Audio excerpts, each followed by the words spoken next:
çdo fatkeqësi që ta sjell Zoti, domethënë jetën tonë, Allah Azza wa Jall kur ta sjell fatkeqësinë, brenda fatkeqësisë ta sjell edhe mëshirën, domethënë edhe mirësinë atina. Kena e marrë një shembull që çdo njeri e kupton qartë.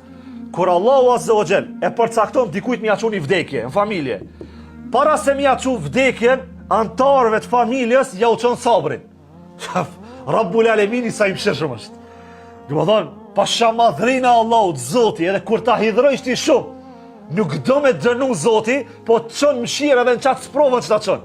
Domethënë, kur e çoi Yunusin alayhis salam barkun e balenës, Allahu Azza wa Jall e bani që me përkujtu Yunusi alayhis salam Allahun Azza wa Jall.